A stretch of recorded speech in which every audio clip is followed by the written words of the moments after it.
Thank you. God bless you. Shalom. Shalom. Wish பண்ணுங்க, பக்கத்துல பார்த்து wish பண்ணுங்க. Shalom, shalom. Thank you for joining us. Today we'll be going through a subject of weakness. We have always focused on promise, we have always focused on strength, but today we'll speak about weakness. Weakness is a strength. I have already spoken about it, but we'll go through it again from a perspective that God uses weakness, connecting it to an art and bringing it together to the pieces. So stick with me, listen to the words, put it into practice, develop the confidence and faith within you, and you shall see wonders in your life. God bless you. கிறிஸ்துக்குள் பிரியமானவர்களே, எடுத்துக்கொள்வோம் சங்கீதம் 118 22 23. Psalms chapter 18 118 22 and 23. சங்கீதம் 118 22 23 ரெண்டே வசனங்கள். பிறகு ஒரு சம்பவத்தை நாம் வாசிப்போம். சங்கீதம் 118 22 23 வாசிக்க கேட்போம். வீடு கட்டுகிறவர்கள் ஆகாதென்று தள்ளின கல்லை மூளைக்கு தலைக்கல்லாயிற்று, அது கர்த்தராலே ஆகிற்று, அது நம்முடைய கண்களுக்கு ஆச்சரியமாய் இருக்கிறது. ஒரே ஒரு தடவை திரும்ப வாசிங்க பார்ப்போம். வீடு கட்டுகிறவர்கள் ஆகாதென்று தள்ளின கல்லை மூளைக்கு தலைக்கல்லாயிற்று, அது கர்த்தராலே ஆயிற்று, அது நம்முடைய கண்களுக்கு ஆச்சரியமாய் இருக்கிறது. The stone which the builders rejected has become the chief cornerstone. This was the Lord's doing. It is marvelous in our eyes. Amen. இன்றைய செய்தியின் தலைப்பு King of Kintsugi. கின்சுகியின் ராஜா. King of Kintsugi. என்ன பாஸ்டர் அர்த்தமே புரியல அப்படின்னா I'll explain. I'll bring that topic to you. But பக்கத்தில் பார்த்து சொல்லுங்க, King of Kintsugi. நான் ஃபர்ஸ்ட் ரெண்டு வார்த்தை எடுத்துட்டேன். Our God is a King of Kintsugi. பக்கத்தில் பார்த்து சொல்லுங்க, நம் தேவன் கின்சுகியின் ராஜா. ஆமென். கைகளை வாங்கி நாம் ஜெபிப்போம். ஜீவனுள்ள அன்பின் தேவனே, நீர் தந்த வார்த்தைக்காக நாங்கள் நன்றி செலுத்துகின்றோம். இதில் நாங்கள் பயணிக்கும் போது மிக அழகான காரியங்களை கற்றுக்கொள்ளவும் அதை பயன்படுத்தவும் நீர் உதவி செய்யும். பொறுப்படுத்திக் கொள்ளும், வழி நடத்தும். இயேசுவின் நாமத்தில் கேட்கிறேன் ஜீவனுள்ள நல்ல பிதாவே, ஆமென். ஆமென். ஹல்லேலூயா. ஷலோம். சத்தமே இல்லையே. Okay, good good good. Praise Lord. Okay, கிறிஸ்துவுக்குள் பிரியமானவர்களே, எப்பவுமே நம்முடைய கான்சென்ட்ரேஷன் என்ன அப்படின்னா, தேவனுடைய வாக்குத்தத்தம் என்ன, தேவன் தருகின்ற நம்பிக்கை என்ன, தேவன் பேசுகின்ற வசனம் என்ன, தேவன் தருகின்ற அடையாளம் என்ன அப்படின்னு பேசிக்கொண்டு இருக்கிற நாம தேவன் தருகின்ற பலவீனங்கள் என்னன்றதை பேசவே மாட்டோம். தேவன் பலவீனம் தர தேவன் தான் அனுமதிக்கிறார். ஹலோ, திராணிக்கு மேல சோதிக்க மாட்டார். சோதனையை எப்படி செயல்படுத்த முடியும்? சந்தோஷத்தினாலே அவங்கள சோதனைப்படுத்த முடியும்? கிடையாது. பலவீனத்தால தான் உங்களை சோதனைப்படுத்த முடியும். எனவே பலவீனத்தை அவர் தான் அனுமதிக்கிறார். எதற்காக? ஏன் பலவீனத்தை அனுமதிக்கிறார்? பலவீனம் என் வாழ்க்கையில் என்ன செய்யக்கூடும்? What can weakness do to me? Weakness will depress me, weakness will lead me to death. No, there is something more precious in weakness. பக்கத்தில் பார்த்து சொல்லுங்க, பலவீனத்தில் ஒரு பொக்கிஷம் இருக்கு சிஸ்டர். பலவீனத்தில் ஒரு பொக்கிஷன். there is a treasure in weakness. we forget, we don't see it, we don't observe it. ஏன்னா நம் கண்கள் மூடப்பட்டிருக்கு. அது எப்படி பாஸ்டர் பலவீனத்தில்? I'll bring the subject. ஆமென். தேவன் பலவீனத்தை எப்படி பயன்படுத்த போகிறார் என்பதை ஜாப்பனீஸ் ஆர்ட் ஒன்று இருக்கு, அது என்னன்றதை பேசி தேவன் எப்படி செய்கிறார் அப்படின்றத நம்ம டிஸ்கஸ் பண்ணுவோம். அல்லேலூயா. ஆமென். இப்போ நம்ம ஒரு வசனம் வாசிச்சோம், 118 22 23. ஒதுக்கப்பட்ட கல் தலைக்கு மூளைக்கல் ஆயிற்று. இதை நம்ம எதுக்கு சொல்லுவோம் அப்படின்னா, யாராவது உடஞ்சிருக்காங்க, யாரையாவது குடும்பத்தில் ஒதுக்கிட்டாங்கன்னா நம்ம மனசை தேத்துறதுக்கு இதை சொல்லுவோம். ஆமாவா இல்லையா? கவலைப்படாதீங்க சிஸ்டர். ஒதுக்கப்பட்ட கல் மூளைக்கல் அப்படின்னா ஒரு ஸ்ட்ரென்த் வரும். ஓகே ஃபைன், அதெல்லாம் கரெக்ட். பட் உண்மையான ரீசன் என்னன்னு தெரியுமா? இதுக்கு பின்னாடி இருக்கிற கதை உங்களுக்கு தெரியுமா? இதை எழுதுறதுக்கு, இந்த வார்த்தை எழுதுறத எக்ஸ்பீரியன்ஸ் பண்ணியிருக்காரு தாவீது. என்ன எக்ஸ்பீரியன்ஸ் பண்ணார் அதை தான் நம்ம பேச போறோம். என்னத்தை மனசுல வச்சுட்டு இந்த வார்த்தையை எழுதினார்? என்ன? ஒதுக்கப்பட்ட கல் மூளைக்கல். இது என்ன பெரிய விஷயம் அப்படின்னா, இதுல மிக சிறந்த ஒரு காரியம் இருக்கு. என்னன்றத மோசேவை எடுத்துக்காட்டா வச்சு நம்ம பேச போறோம். அல்லேலூயா. So Exodus 4:10 to 17. Exodus Tamil என்ன? யாத்ராகமம் 4:10-17 கொஞ்சம் வாசிங்க. அந்த கதையிலிருந்து தேவன் பலவீனத்தை எப்படி செயல்படுத்துகிறார் என்று வாசிப்போம். யாத்ராகமம் 4:10-17 வாசிங்க பாப்போம். அப்பொழுது மோசே கர்த்தரை நோக்கி, ஆண்டவரே, இதற்கு முன்னாவது தேவரீர் உமது அடியனோடு பேசினதற்கு பின்னாவது நான் வாக்கு வல்லவன் அல்ல, நான் திக்குவாயும் மந்தனாவும் உள்ளவன் என்றான். அப்பொழுது கர்த்தர் அவனை நோக்கி, மனுஷனுக்கு வாயை உண்டாக்கினவன் யார்? ஊமையனையும் செவிடனையும் பார்வையுள்ளவனையும் குருடனையும் உண்டாக்கினவன் யார்? கர்த்தராகிய நான் அல்லவா? ஆதலால் நீ போ, நான் உன் வாயோடு இருந்து நீ பேச வேண்டியதை உனக்கு போதிப்பேன் என்றார். அதற்கு அவன், ஆண்டவரே, நீர் அனுப்ப சித்தமாயிருக்கிற யாரையாகிலும் அனுப்பும் என்றான். அப்பொழுது கர்த்தர் மோசேயின் மேல் கோபம் உண்டாகிறவராகி, லேவியனாகிய ஆரோன் உன் சகோதரன் அல்லவா? அவன் நன்றாய் பேசுகிறவன் என்று அறிவேன். அவன் உன்னை சந்திக்க புறப்பட்டு வருகிறான். உன்னை காணும்போது அவன் இருதயம் மகிழும். நீ அவனோடு பேசி அவன் வாயில் வார்த்தைகளை போடு. நான் உன் வாயிலும் அவன் வாயிலும் இருந்து நீங்கள் செய்ய வேண்டியதை உங்களுக்கு உணர்த்துவேன். அவன் உனக்கு பதிலாக ஜனங்களோடு பேசுவான்.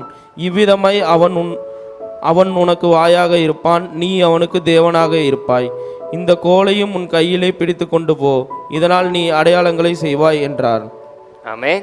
10வது வசனம் இங்கிலீஷ்ல கொடுத்திருக்கு. Then Moses said to the Lord, O my Lord, I am not eloquent, neither before nor since you have spoken to your servant, but I am slow of speech and slow of tongue. நான் திக்குவாயும் மந்தனுமாய் இருக்கிறேன். பைபிளை வச்சிருங்க, பைபிளை close பண்ணிடுங்க. You have to focus here. Okay.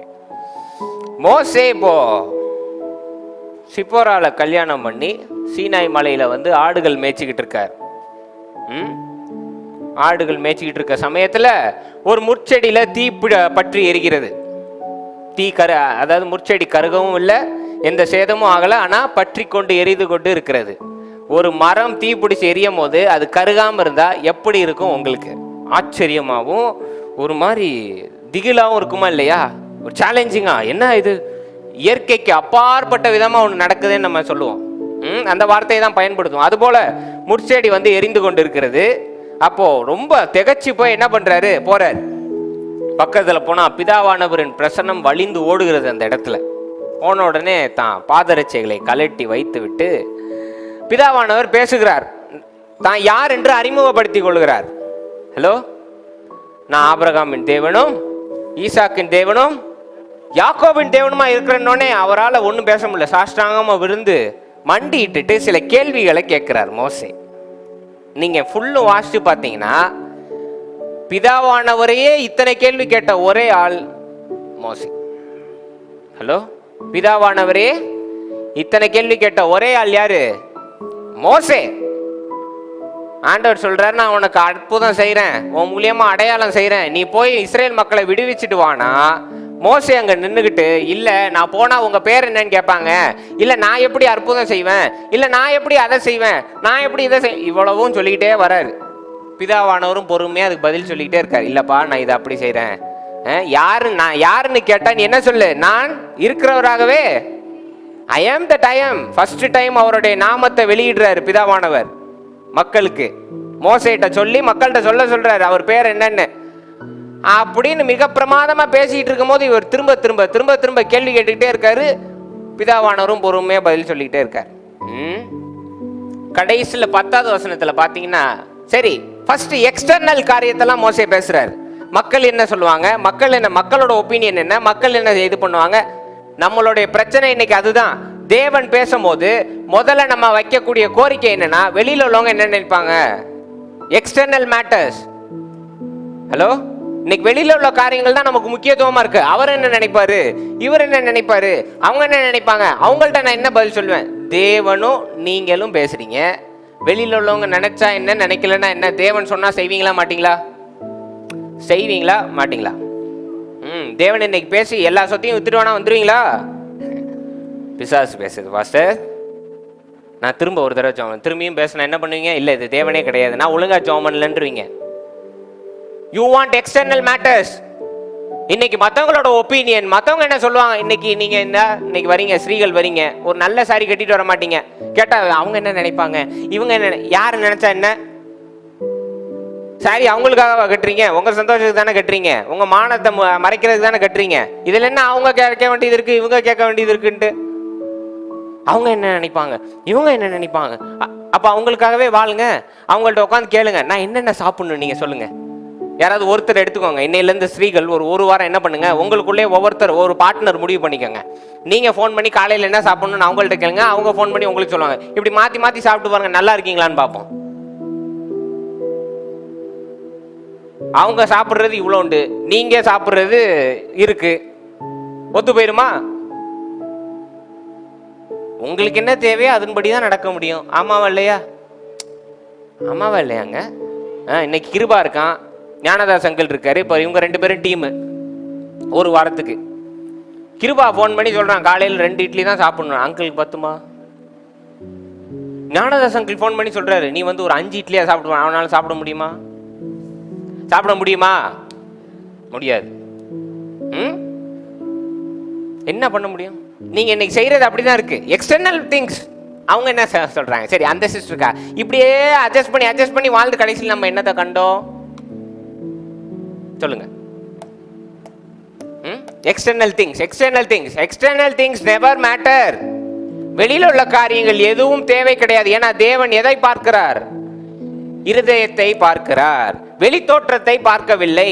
ஜாம்பவான் போல நின்ன 7 பேரையும் reject பண்ணிட்டு எவன் மனசு உறுதியா இருக்கோ அவனை தேர்ந்தெடுத்ததுனாலதான் இன்று 150 சங்கீதமும் நீங்கள் பாடிக்கொண்டு இருக்கிறீர்கள்.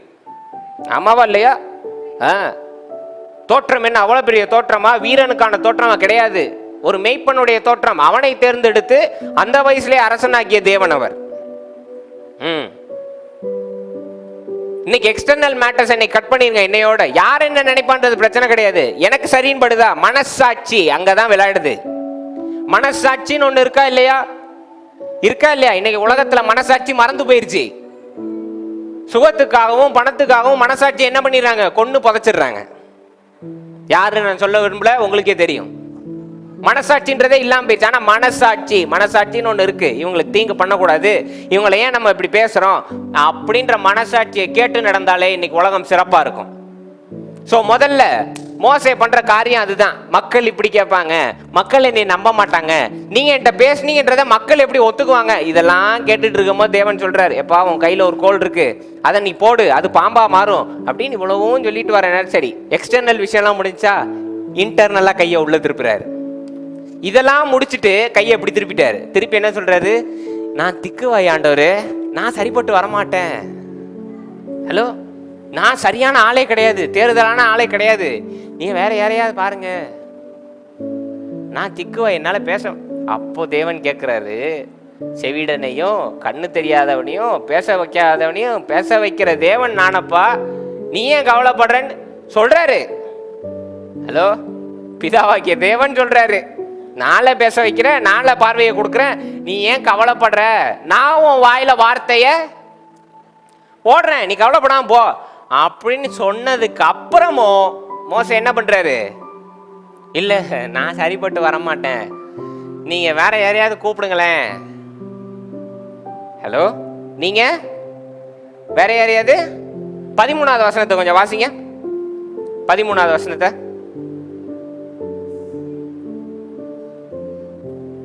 13வது வசனம், 13th verse, 4:13.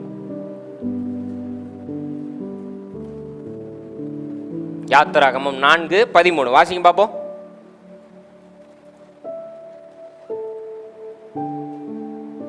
யாத்திராகமம் 4:13.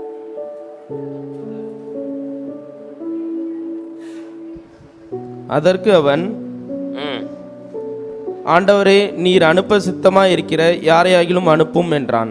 இவ்வளோ பேசி நான் யாரு, உனக்கு என்ன செய்வேன், மக்களுக்கு நான் என்ன செய்ய முடியும்னு சொன்னதுக்கு அப்புறமும் மோசே சொல்ற பதில கொஞ்சம் வாசிங்க சாமுவேல் பாய்.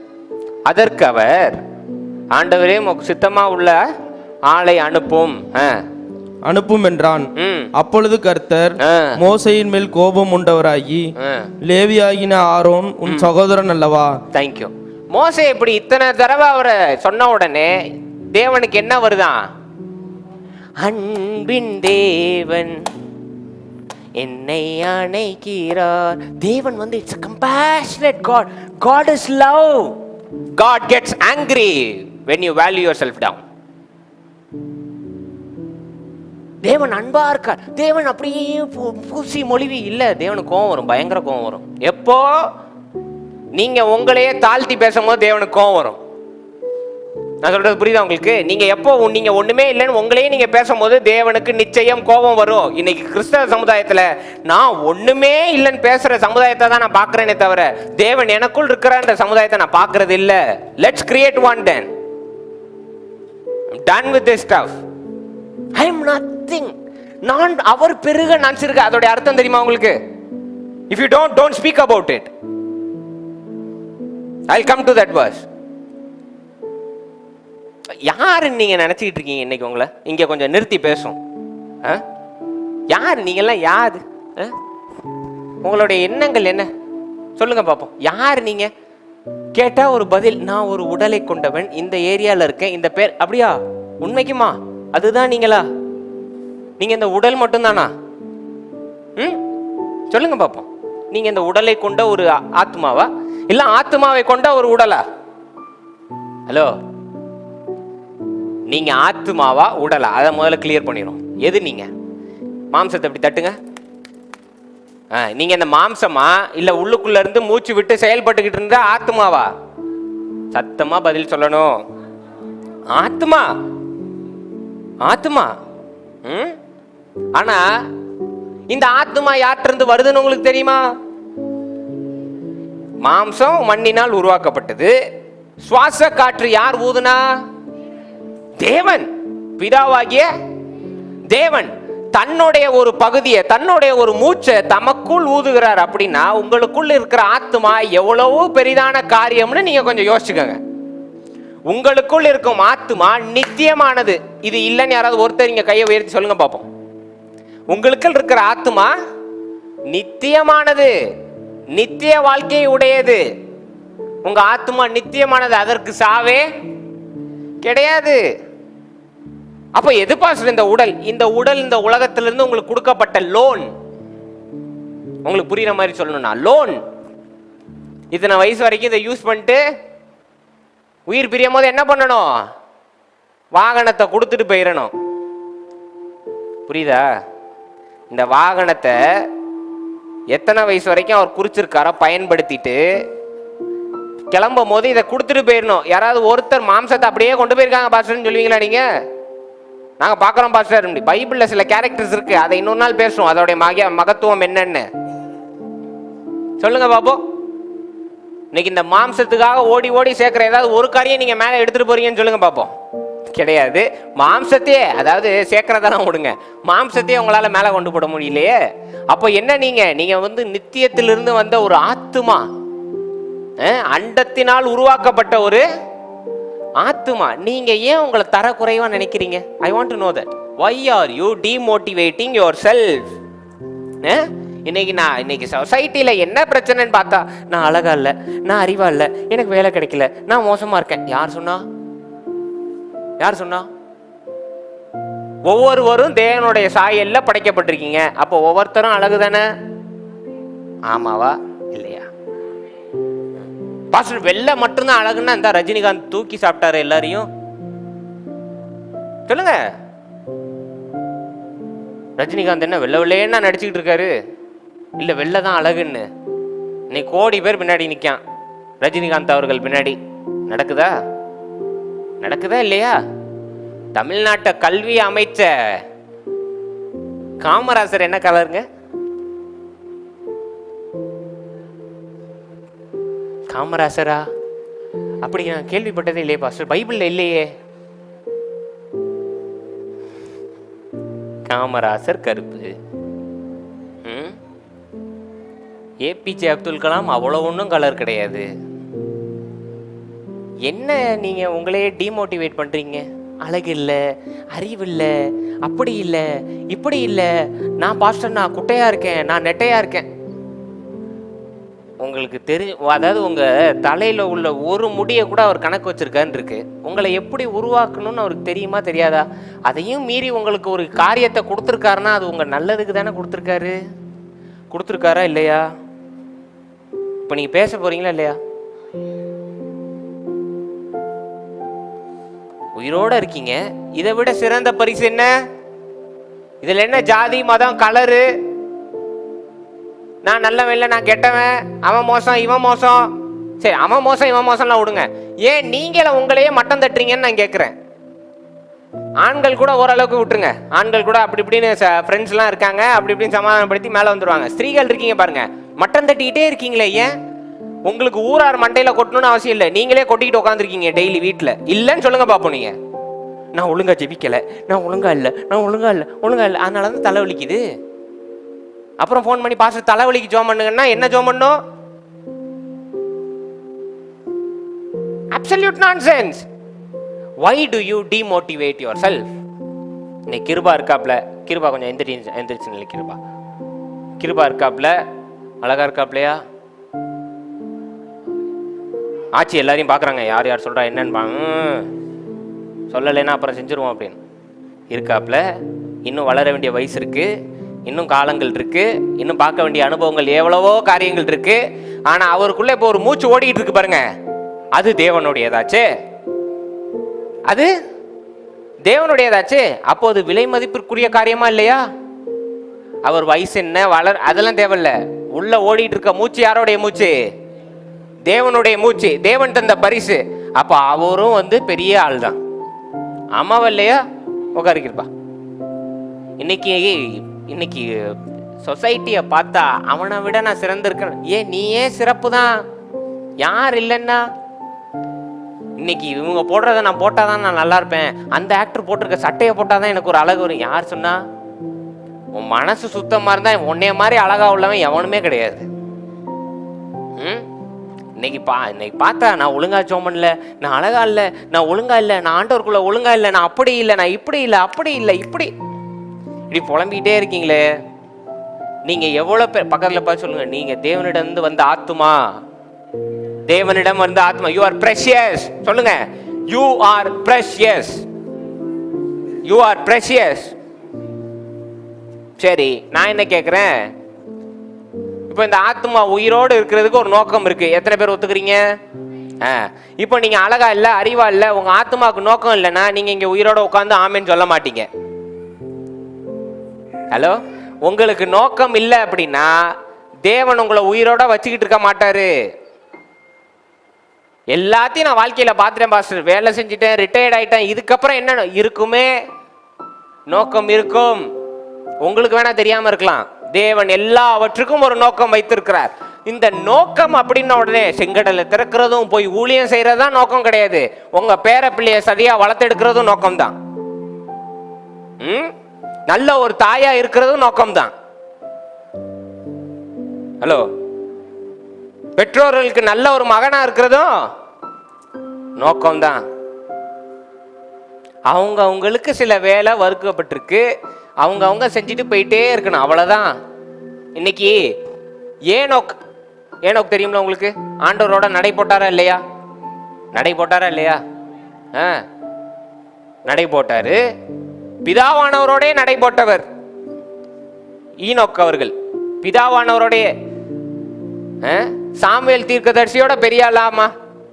சாமுவேல் தீர்க்கதரிசியோட பெரிய ஆள் தானே, ஆமாவா இல்லையா? இப்போ இயேசு கிறிஸ்துவோட பெரிய ஆள் தானே, பிதாவானவரோட நடை போட்டவருங்க. ஒரு நாள் டப்புன்னு அப்படியே பிதாவானவரோட போயிட்டார், மனுஷன் வரல திரும்ப. பெரிய ஆளா இல்லையா? தாவீதோட பெரிய ஆளா இல்லையா? இன்னைக்கு அவருக்கு சபையை வச்சு நம்ம கும்பிடல, ஏன்னா அது நோக்கம் கிடையாது. அவருடைய நோக்கம் தேவனோட நடை போட்டு சில காரியங்களை வெளியில கொண்டு வர, அவ்வளவுதான். சாமுவேல் தீர்க்கதரிசிக்கு ஒரு நோக்கம் இருந்தது. என்ன நோக்கம்? தாவீத அபிஷேகம் பண்றது அவருடைய நோக்கமா இருந்தது. தாவீதோடைய நோக்கம் என்னவா இருந்தது? இஸ்ரேல பத்திரமா பாதுகாத்து கொண்டு வந்துட்டு சபையை கட்டணும்னு நினைச்சாரு. ஆனா தேவனுடைய நோக்கம் என்ன? சாலமோன் கட்டுறது. சாலமோன் கட்டுறதுக்கு தாவீது என்ன பண்ணாரு? எல்லாவற்றையும் சேர்த்து வச்சாரு. ஒவ்வொருத்தருக்கும் ஒரு நோக்கம் இருக்கா இல்லையா? பைபிள்ல இருக்கா இல்லையாங்க? சரி, இதெல்லாம் சொல்றீங்க. பணக்காரன் ஒருத்தர் இருந்தான் இயேசு கிறிஸ்து பீரியட்ல. நம்ம எல்லாம் பணத்தை பார்த்தா அசுத்தம்ன்றீங்கல்ல. பணக்காரன்லாம் ஐயோ ஆண்டவருக்கு ஒரு தாழ்மையா இருக்கணும், தாழ்மையா அப்படின்னு பார்த்தா அபார்ட்மெண்டா வாங்கி போட்டுட்டு இருக்கோம். நம்மள்ட்ட கதை விடும், தாழ்மையா இருக்கணும் அப்படின்னு. இயேசு கிறிஸ்து பீரியட்ல ஒரு பணக்காரன் இருக்காங்க. இயேசு கிறிஸ்து செத்த பிறகு பொந்தியு பிளாத்துட்ட போய் காசு கொடுத்து தான் கல்லறையில வைக்கிறதுக்கு பர்மிஷன் வாங்கினவன் அவன் தான். தெரியுமா உங்களுக்கு? தெரியுமா தெரியாதா? ஒரு பணக்காரன் வாங்கி போட்டிருந்த கல்லறைய பணம் இருந்ததுனால தானே வாங்கி போட்டான். அப்ப அதுவும் நோக்கம் தானே. அவனை அப்ப என்னைக்கோ பணக்காரன் ஆக்கி ஒரு கல்லறையை முன்னாடியே வாங்கி போட செஞ்சு அங்க இயேசு கிறிஸ்துவ வைக்கிறதுன்றது தேவனுடைய நோக்கமா இல்லையா? நோக்கமா இல்லையா? நோக்கம். இந்த உலகத்துல சற்றும் சில பொருள் நகருது பாருங்க, இவ்வளோண்டு எல்லாம் தேவனுடைய நோக்கம். இன்னைக்கு ஒருத்தரை சந்திக்கிறீங்கன்னா அது தேவனுடைய நோக்கம். ஒரு இடத்துக்கு போகும்போது லேட் ஆகுதுன்னா அது தேவனுடைய நோக்கம். எல்லாவற்றும் அவருடைய கண்ணோட்டத்தில் நடைபெற்று கொண்டு இருக்கிறது. அல்லேலூயா. இதனால நான் சொல்றேன், உங்களை நீங்க தரைக்குறைவா நடக்காதீங்க. நான் ரொம்ப அழகா இல்லை, அறிவா இல்லை, ஹைட்டா இல்லை, உங்களுக்குள் இருக்கும் தேவன் பெரியவர். அதனாலதான் வசனம் இருக்கு, உலகத்தில் இருக்கும் மாம்சத்தை பார்க்கிலும் நீங்க பெரிய ஆள் கிடையாது. இந்த உடல், இந்த ஜான் கால்டன்ற உடல் பெரிய ஆள் கிடையாது. ஆனா இவனுக்குள் இருக்கும் தேவன் அவ்வளவுதான், அவ்வளவுதான். ஆமே. The very breath you take, எடுங்க பாப்போம் மூச்சை. டக்குன்னு அப்படியே பிடிச்சி உயிர் போயிடாம விடுங்க, மூச்சை விடுங்க. ஜனம் உடனே அப்படியே நிக்கிது. மூச்சு விடுங்க பாப்போம். தேவன் உங்களுக்குள் வசிக்கிறார்ன்றதுக்கு அதுவே சாட்சி. திரும்ப ஒரு தடவை பண்றீங்களா? நேரா உட்காருங்க. சர்ச்சுக்கு வந்தா என்னமோ வெட்டுப்பட்ட மாதிரி இப்படி உட்காந்துருக்க வேண்டியது. Straight, sit straight, shake off all the dust.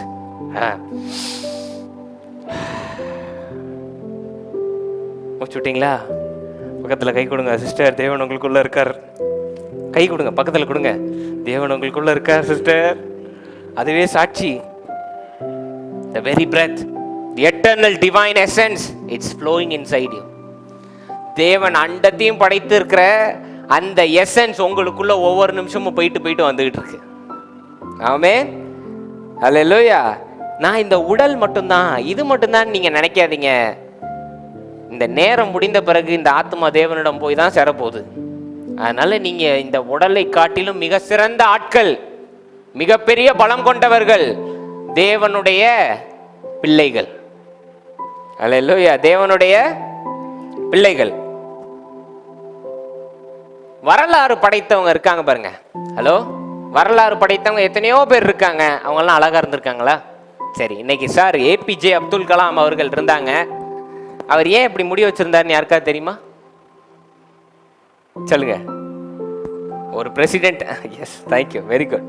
ஒரு பிரசிடென்ட்டா இருக்கிறவரு, ஒரு பிரைம் மினிஸ்டர் லெவல்ல இருக்கிறவரு, இந்தியாவுடைய ஃபிகர், எப்படி ஹேர் கட்லாம் பண்ணி நீட்டா அந்த மிலிட்டரி ஆஃபீஸர் மாதிரி இருக்கணுமா இல்லையா? அதுதானே டிசிப்ளின். ஏன் இவ்வளவு முடி வச்சிருந்தார் ஏபிஜே அப்துல் கலாம்? ஏன்னா தன்னுடைய காதுகள்ல சில பிரச்சனை இருந்தது. காது ஒரு மாதிரி இப்படி மடங்கி இருக்கும். அது வெளியில தெரியக்கூடாதுன்றதுனால முடி உள்ள நீளம் வச்சிருந்தாருங்க. ஆமாவா இல்லையா? அவர் அந்த பலகீனத்தை பெருசாகிட்டு, ஐயா நான் அழகா இல்லை, என்னால ஒன்றும் செய்ய முடியாதுன்னெலாம் இல்லை. அதற்கு ஒரு தீர்வை கண்டுபிடிச்சு இன்னைக்கு இந்தியா இந்த லெவலுக்கு நிற்கிதுன்னா அதுக்கு காரணம் ஏபிஜே அப்துல் கலாம் அவர்கள். இன்னைக்கு சரித்திரம் படைத்தவர்கள் யாரும் அழகா இருந்ததுன்னு கிடையாது, தன்னுடைய வல்லமையை புரிந்து கொண்டதுனால இன்னைக்கு அவங்க சரித்திரம் படைச்சிருக்காங்க. அல்லேலூயா. தன்னுடைய நமக்குள் உள்ள வல்லமையை நீங்க என்னைக்கு புரிந்து கொள்கிறீர்களோ அன்று நீங்கள் சரித்திரம் படைக்கிறவர்களாக மாறி விடுவீர்கள். ஆமென். நீங்க யாருன்னு நீங்க அறிஞ்சுக்கணும். அதனாலதான் பெரிய பெரிய கிரிக்கெட் பிளேயரையோ ஃபுட்பால் பிளேயரையோ கேட்டா அவன் சொல்ற ஒரே காரியம், பி யோர் செல்ஃப் அப்படின்வான். Be yourself. கை எப்படி பாருங்க, கைரேகை பாத்தீங்களா? வித்தியாசமா இருக்கா? எத்தனை லட்சம் மக்கள் இருக்காங்க, எத்தனை கோடி மக்கள், உங்களுக்கு மட்டும் தனியா இருக்கே. அப்போ நீங்க வித்தியாசமானவரா இல்லையா? இன்னைக்கு ஏன் சரித்திரம் படைக்கிறவர்களுக்கும் நமக்கும் ஒரே வித்தியாசம் தான். என்ன? அவன் தனக்குள்ள உள்ள வல்லமை அவனுக்கு தெரியும், உங்களுக்கு தெரியாது. அவ்வளவுதான் டிஃபரன்ஸ். எந்த பூஜையோ கீஜையோ அவன் அப்படி சோமண்ணா இப்படி சோமண்ணலாம் கிடையாது. அவனுக்கு அவன் வல்லமை தெரியும், அவன் ஜெயிச்சுட்டு போயிட்டே இருக்கான். அவ்வளவுதான். இப்போ மோசே பாருங்க, நீங்க என்ன தப்பு இன்னைக்கு செய்றீங்களோ அத யாத்ராகமத்திலே செஞ்சிட்டாரு மோசே. என்ன? தேவன்கிட்ட போய் நான் பாவம் செய்தேன், அநியாயம் செய்தேன் அப்படின்னு அன்னைக்கே பாட்டு பாடியவர் மோசே. எனக்கு தகுதி அல்ல, எனக்கு பாக்கியம் அல்ல, நான் தகுதியான ஆள் கிடையாது, நான் திக்குவாய். என்னால திக்குவாய்னா உங்களுக்கு தெரியுமா? மோசே திக்குவாயா இருந்து பார்வோன்ட்ட பேசுறத கொஞ்சம் யோசிச்சு பாருங்க. தேவன் உன்னை மக்களை விடுவிக்க சொல்லுகிறார் அப்படின்னு பேசினா எப்படி இருக்கும்னு கொஞ்சம் யோசிச்சு பாருங்க. கொஞ்சம் யோசிச்சு பாருங்க. நான் பார்வோனா இருந்தா அவரு நீ பேசிட்டு நான் டீ குடிச்சிட்டு வந்துடுறேன்னு எந்திரிச்சு போயிருப்பேன். நீ பேசி முடி, நான் போயிட்டு வரேன்னு போயிருப்பேன். பார்வோனுக்கு எய்த்து போய் நிக்கும் போது எப்படிங்க இருக்கணும்? Fully equipped. மோசே இப்ப அதை தான் சொல்றாரு, ஆண்டவரே போய் நின்னா எனக்கு பெரிய அவமானம் ஆயிரும், உம்முடைய வார்த்தையை வேற சொல்ல கூப்பிட்டுருக்கீங்க, நான் சரிப்பட்டு வரமாட்டேன். இன்னைக்கு உங்களை நிறைய பேரை தேவன் கூப்பிட்டுருக்காரு, மிக மிக பெரிய காரியங்களுக்கு கூப்பிட்டுருக்காரு. ஆனா நீங்க சொல்ற காரியம் என்ன தெரியுமா? நான் தகுதி இல்லை. எனக்கு யார் சொன்னா தகுதி இல்லைன்னு? யார் சொன்னா தகுதி இல்லைன்னு? தேவன் உங்கள் மாம்சம் செய்கின்ற பாவங்களை பார்க்க மாட்டார், உங்க மனது எவ்வளவு சுத்தமா இருக்குன்னு தான் தேவன் பார்ப்பார். அல்லேலூயா. சரின்னு சொல்லி தேவன் ஆரோனை ஆசீர்வதிச்சு அனுப்பிட்டாரு. ஆசீர்வதிச்சு அனுப்பும் போது அவர் சொல்றார், உன் மூலியமாகவும் ஆரோன் மூலியமாகவும் நான் பேசுவேன்னு சொல்லிட்டார். இதுதான் வார்த்தை, நல்லா ஞாபகம் வச்சுக்கோங்க. ஆனா எனக்கு என்னன்னா, பார்வோன்ட்ட பல இடங்கள்ல நேருக்கு நேரம் மோதியது யாருன்னு சொல்லுங்க பாப்போம். மோசே தான். பல இடங்கள்ல பார்வோன்ட்ட பேசியது யார் தெரியுமா? மோசே. சரி இதெல்லாம் விடுங்க. இல்ல பாஸ்டர் ஆரோனும் பேசினார், சரி வச்சுக்குவோம். செங்கடல்ல யாருங்க பேசினா? ஆரோனை கூப்பிட்டு நான் சொல்றதை நீ அப்படியே சொல்லுன்னு மோசே செய்யலையே. தேவன் தன்னுடைய வல்லமையை நிரப்பி மோசையை பேச வச்சாரா இல்லையா? மோசே வாயை திறந்த உடனே தான் செங்கடல் அங்க திறக்காது. ஆமாவா இல்லையா? இவர் வார்த்தையை அப்படி சொன்ன உடனே தான் அங்க செங்கடல் திறக்க ஆரம்பிச்சிச்சு. ஆரோன் பேசலையேங்க, திக்குவாய். ஹலோ, திக்குவாய் மோசே. ஆனா இவர் பேசிதான் நடந்தது. சரி ஒரு நிமிஷம், லைட்டா மோசையோட ஹிஸ்டரியை கொஞ்சம் செக் பண்ணுங்க, மோசையோட பேக்ரவுண்டை கொஞ்சம் செக் பண்ணுங்க. சீனாய் மலைக்கு வர்றதுக்கு முன்னாடி அவர் என்ன பண்ணிட்டு வந்தாருன்னு உங்களுக்கு தெரியுமா? கொலை. ஹலோ, அதாவது 10 கட்டளைகள்ல ஒரு கட்டளை வந்து என்ன? கொலை செய்யாது. தூக்கிட்டு வரவர் கொலை செஞ்சவர். ஹலோ, நான் சொல்றது உங்களுக்கு புரியுதா? கொலை செய்யாது இருப்பாயாக கட்டளையை தூக்கிட்டு வர ஆளு கொலை செஞ்சவர். மோசையை கொஞ்சம் யோசிச்சு பாருங்க. கொலை செஞ்சவர், திக்குவாயி, தகுதி இல்லாத ஆளு, தன்மையிலே நம்பிக்கை இல்லாத ஆளை தேவன் ஏன் தேர்ந்தெடுத்தார்? என் கேள்வி அதுதான்.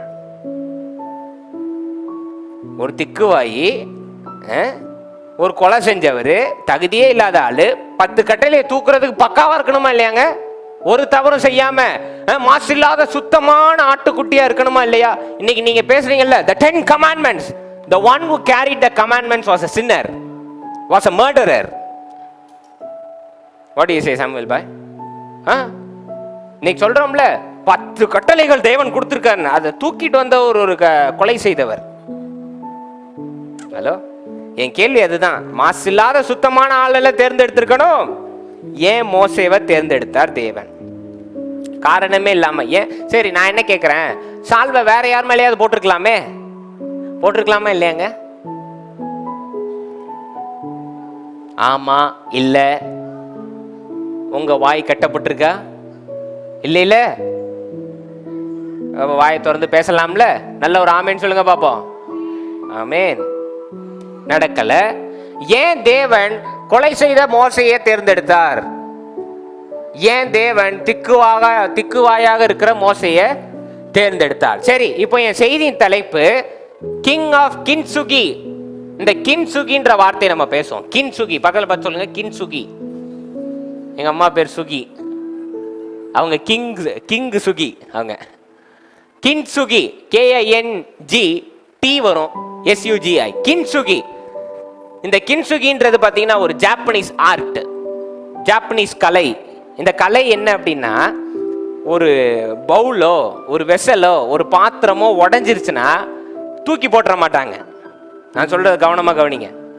ஒரு பவுலோ ஒரு பாத்திரமோ உடஞ்சிருச்சுன்னா இது வேஸ்ட்ன்னு சொல்லி தூக்கி போட்டுற மாட்டாங்க. என்ன தெரியுமா பண்ணுவாங்க? அந்த கிளாஸ், அந்த செராமிக் எல்லாம் எல்லாத்தையும் முதல்ல ஒட்டுவாங்க, உடஞ்ச பொருளை ஒட்டுவாங்க.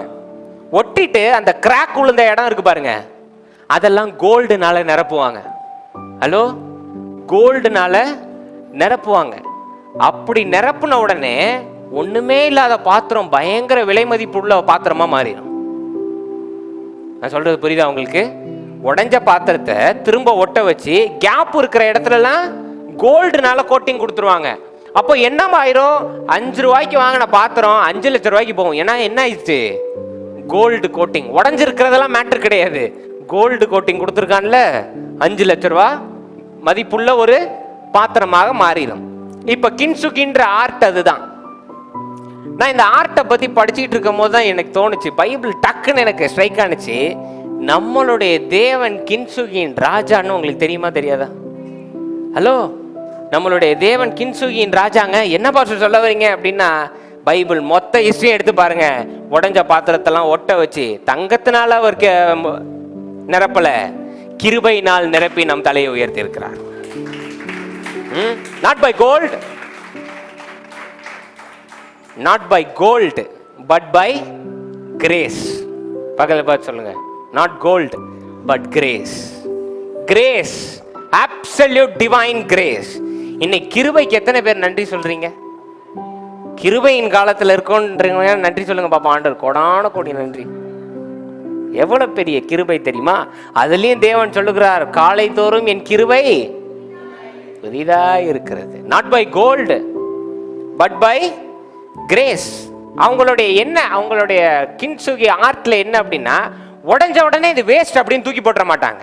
ஒட்டி கோல்டு கோட்டிங் கொடுத்து சாதாரணமாக உள்ளதை மிக மதிப்புள்ளதா ஆக்கிடுவானுங்க.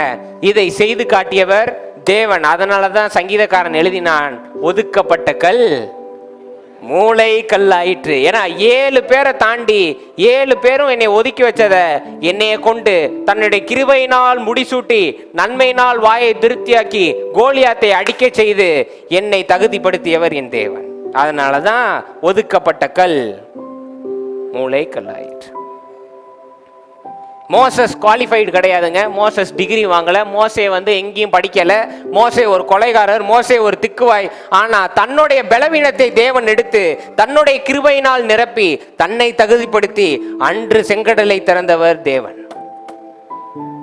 அல்லேலூயா. மோசே ஒரு உடைந்த பாத்திரங்க. தான் ஒரு தப்பு செஞ்சிட்டேன்னு மனசாட்சி குற்ற மனசாட்சியில இருக்கிற ஆளு, தான் ஒரு கொலை செஞ்சிட்டேன், தான் ஒரு திக்குவாயி, தான் எதுக்குமே லாய்க்கு இல்லைன்னு உடஞ்சி போயிருக்கிற பாத்திரத்தை தேவன் எடுத்து அழகா ஒட்ட வச்சு தான் கிருபையினால நிரப்பி சத்துருக்களுக்கு முன்பாக பந்தியை ஆயத்தப்படுத்தி தன் தலையை உயர்த்தினாரா இல்லையா? உயர்த்தினாரா இல்லையாங்க? அன்னைக்கு செய்ததுனாலதான் இன்றும் செங்கலுடைய வரலாறு மிக பெரிதாக பேசப்படுகிறது. அல்லேலூயா, ஆமென். ஜோயல் 3:10 வாசிங்க பார்ப்போம். ஜோயல் 3:10. யோவேல் 3:10 வாசிங்க பார்ப்போம். யோவேல் 3:10. ஜோயல் 3:10. யோவேல் 3:10.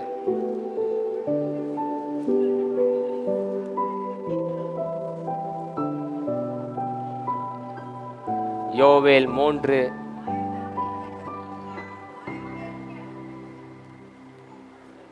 Joel 3:10. Just give a minute. Yeah. Joel 3:10.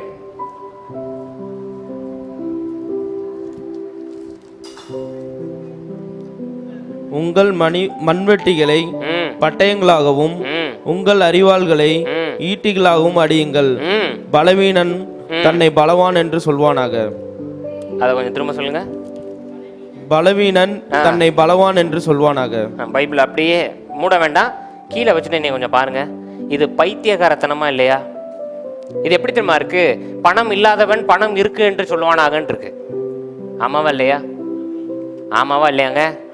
இன்னைக்கு கிருபா காய்ச்சல் இருக்கு, ஆனா பைபிள் படி என்ன சொல்றாரு தேவன்? நான் சுகமானேன் அப்படின்னு சொல்றாரு. இன்னைக்கு கால் வலி இருக்கு, தேவன் ஆனா உங்களை என்ன சொல்றாரு? நான் சுகமானேன். இன்னைக்கு கடனாளியை பார்த்து தேவன் சொல்றாரு, நான் ஐஸ்வர்யவானானேன். இது எந்த உலகத்துல நியாயம் நான் கேட்கிறேன். காசு வரல, சுகம் கிடைக்கல, கிடைக்கிறதுக்கு முன்னாடி என்ன சொல்றாரு? பலவீனன் பலவான் என்று. லெட் த வீக் சே ஐ ஆம் ஸ்ட்ராங். Is weak. ஹலோ, இதை கவனிங்க, இந்த முக்கியமான விஷயத்தை கவனிங்க. அவன் இன்னும் பலவீனமா தான் இருக்கான். அவன் இன்னும் பிரச்சனையில தான் இருக்கான். ஆனா பிரச்சனையில உள்ளவன் தான் வென்று விட்டேன் என்று சொல்லட்டும் என்று தேவன் சொல்லுகிறார். பலவீனமா உள்ளவன் பலவீனத்துல தான் இருக்கான்பா, அவன் சொல்லட்டும் நான் பலவானாய் ஆனேன்னு அவன் சொல்லட்டும்ன்றாரு. let the weak, he is weak, he is absolutely weak, he is in weakness, he is still in weakness, let him say I am strong. இது எப்படி pastor செயல்படுனா, because my God is a king of Kintsugi. I am weak, I am broke. Hello, நான் தகுதியற்றவன், நான் ஜெபம் செய்யவில்லை, நான் உடைந்திருக்கிறேன், என் மனசு உடைஞ்சு போயிருக்கு, நான் தேவனுக்கு உகந்த பாத்திரம் அல்ல இப்படின்னு நீங்க இன்னைக்கு சொல்றீங்கன்னு கிடையாது.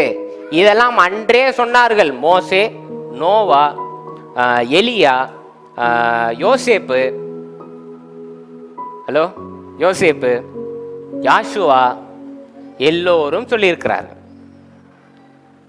நான் தகுதி அல்ல ஆண்டவரே, எனக்கு இவர்களை எய்த்து நிற்க தகுதி. பைபிள்ல உள்ள ஒரு character, just one character, tell me one character which is absolutely qualified for a work.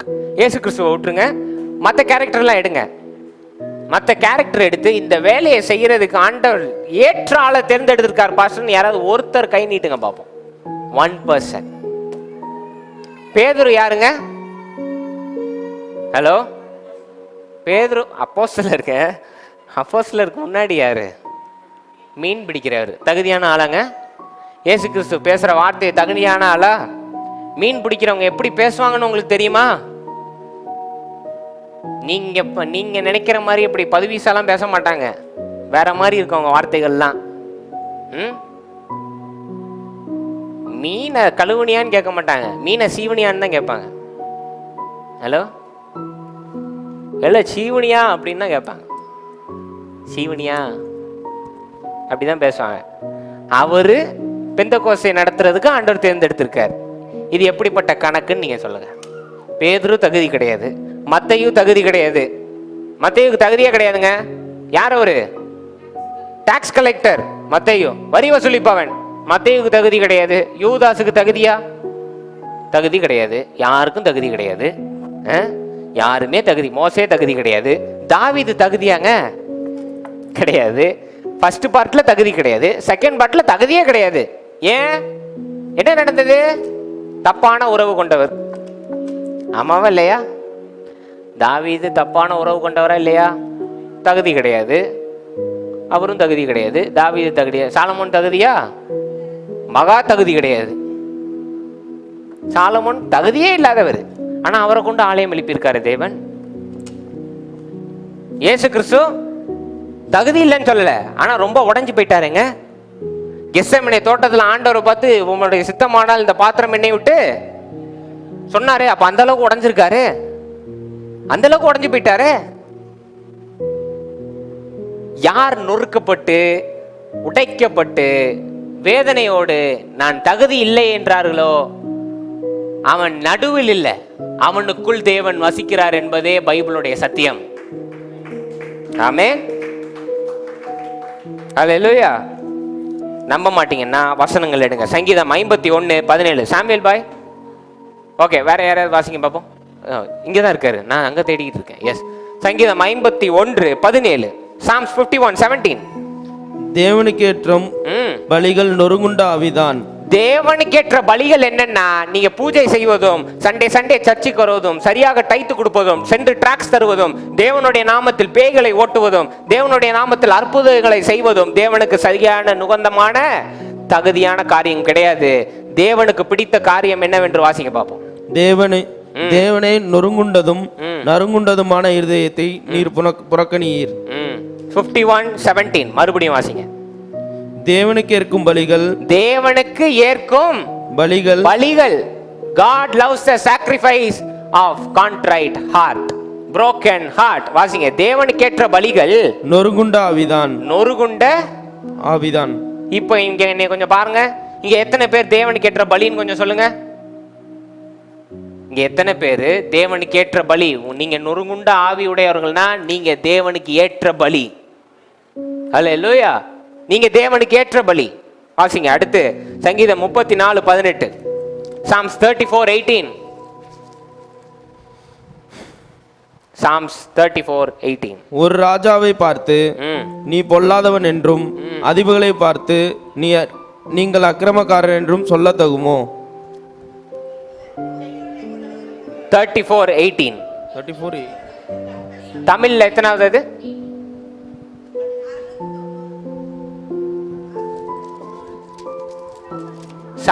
Sam's சங்கீதம் 34:18.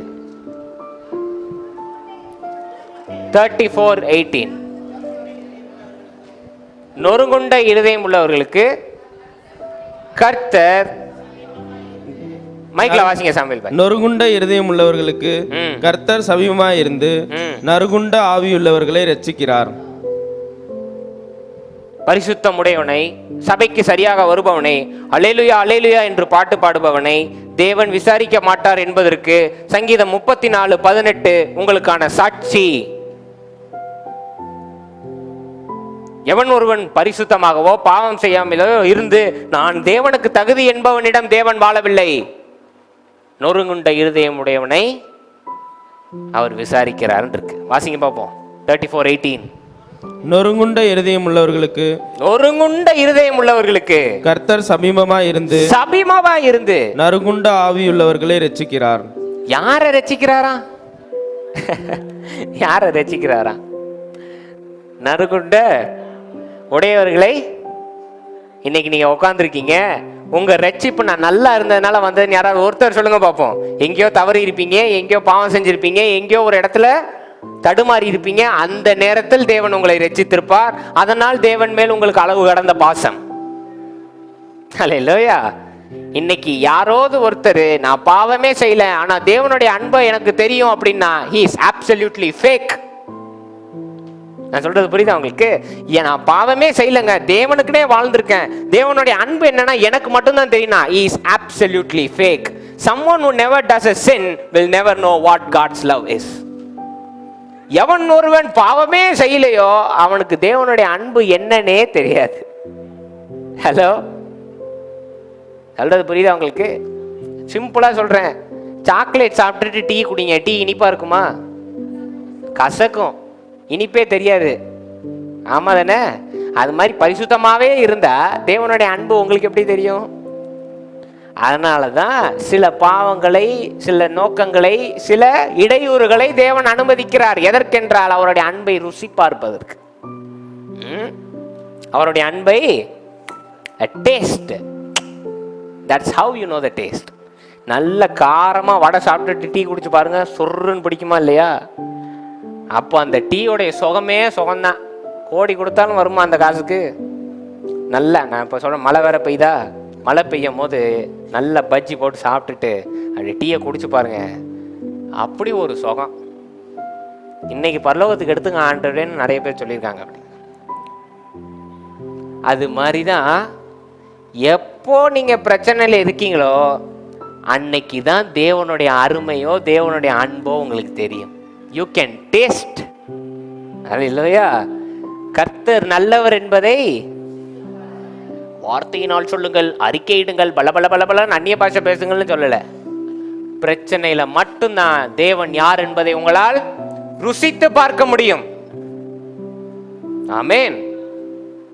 அன்னைக்கு ஒரு சம்பவம் சொல்லி நான் திரும்ப வசனத்துக்கு வரேன்.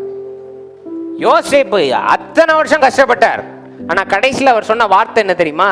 நீங்கள் தீங்கென்று எனக்கு கொடுத்தீர்கள், தேவன் அதை நன்மையாக எனக்கு செய்தார்.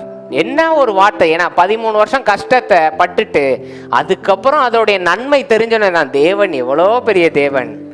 அன்னைக்கு நீ ஜெயிலில் போடலன்னா இன்னைக்கு நீங்க சாப்பாடே இல்லாம இஸ்ரேல அழிஞ்சு போயிருக்கோம். ஆனா என்ன ஜெயிலுக்கு கொண்டு வந்து என்ன அதிபராக்கி உங்களை போஷிச்ச தேவன் மிகவும் நல்லவர்னு பிரச்சனையில தான் தெரிந்து கொண்டார். நொறுகுண்ட இருதயமா இருந்த போது தான் தெரிந்து கொண்டார். உடைந்த ஆவி கொண்டு இருந்த போது தான் தெரிந்து கொண்டார். அல்லேலூயா, ஆமென். அடுத்த வசனம் வாசிங்க. 1 கொரிந்தியர் 1:27. 1 Corinthians 1:27. 1 கொரிந்தியர் 1:27. 1 Corinthians 1:27. 1 கொரிந்தியர்ல 1:27. ஞானிகளை வெட்கப்படுத்தும்படி ஞானிகளை வெட்கப்படுத்தும்படி தேவன் உலகத்தில் பைத்தியமானவைகளை தெரிந்து கொண்டார். பைத்தியமானவைகளை, அல்லேலூயா. Joel is laughing. ஞானிகளை வெட்கப்படுத்தும்படி பைத்தியமானவர்களை தேவன் தெரிந்து கொண்டாராம். ஞானிகள் கேள்வி கேட்டுக்கொண்டே இருப்பார்கள். ஞானிகள் ஏன் எதற்கென்று கேள்வி கேட்டுக்கொண்டே இருப்பார்கள். ஆனால் தேவன் மேல் அன்பை மட்டும் வைத்து கொண்டு இருக்கும் நம்மளை போல பைத்தியக்காரர்களை அவர் தெரிந்து கொண்டார்னு வேதம் சொல்லுகிறது. பேதுரு படித்தவர் கிடையாது, பவுல் மிகவும் படித்தவர். ஆனால் ஊழியம் எங்க செஞ்சாங்கன்னு தெரியுமா? பேதுரு அதிபர்களுக்கும் பவுல் சாதாரண மக்களுக்கும் ஊழியம் செஞ்சாங்க. ஏன்? அதிபர்கள் கேள்வி கேட்கும் போது எந்த கேள்விக்கும் சரிந்து விடாமல் இதுதான் சத்தியம் என்று பேசக்கூடிய பைத்தியக்காரன் பேதுரு. ஆனால் மக்கள் எதுவே என்ன சொன்னாலும் நான் ஏற்றுக்கொள்ள மாட்டேன் என்று சொல்லுகின்ற இடத்தில் தேவனை பல ரூபங்களில் எடுத்து சொல்லுவதற்கு படித்த பவுலை தேவன் பயன்படுத்தினார். ஆமே, அல்லேலூயா. எதுக்கு இதை குறிப்பிடுறேன்னா, நான் படிச்சவன், நான் படிக்காதவன், நான் சிறந்தவன், நீங்க எல்லாரும் சிறப்பு. உங்களுக்குன்னு ஒரு நோக்கம் இருக்கு. அல்லேலூயா. பக்கத்துல பார்த்து சொல்லுங்க, நீங்க சிறப்பு, சிறப்பான ஆள். நீங்க are absolutely unique and blessed. God bless you. Amen. Unique. என்ன ஒரு காரியம் பாருங்க. நம்மலாம் அந்த காலத்துல இருந்தா இனியா மீன் பிடிக்கிறவனை போய் தெரிஞ்சிரு. ஏன்னா அவன் தான் அசைய மாட்டான். கண்ணில் நேருக்கு நேரா பார்த்துருக்கான் இயேசு கிறிஸ்துவை. அதிபர் எத்தனை கேள்வி கேட்டாலும் எவ்வளோ அடி அடித்தாலும் ஒத்துக்க மாட்டான். தேவன் தாண்டான்னு சொல்லக்கூடிய ஆளு பேதுரு. ஏன்னா மன உறுதி யார்கிட்ட இருக்கு? பேதுருட்ட தான் இருக்கு. அதனாலதான் இந்த கல்லின் மேல் சபையை கட்டினாரு. அதே நேரம் பவுல பாருங்க, படிக்காதவர்கள் நடுவில் போய் பேசுறாரு. ஏன்னா தேவனை அழகா எக்ஸாம்பிள் கொடுத்து புரிய வைக்கக்கூடிய ஒரே ஆள் பவுல் மட்டும்தான். ஏன்னா ஞானம் அவனுக்கு இருக்கு. ஆமே, சிம்பிள், அவ்வளவுதான். அடுத்த வசனம் வாசிங்க. 2 கொரிந்தியர் 12:9-10. 2 Corinthians 12:9 and 10. 2 Corinthians 12:9 and 10. 2 கொரிந்தியர் 12:9-10 வாசிங்க பாப்போம்.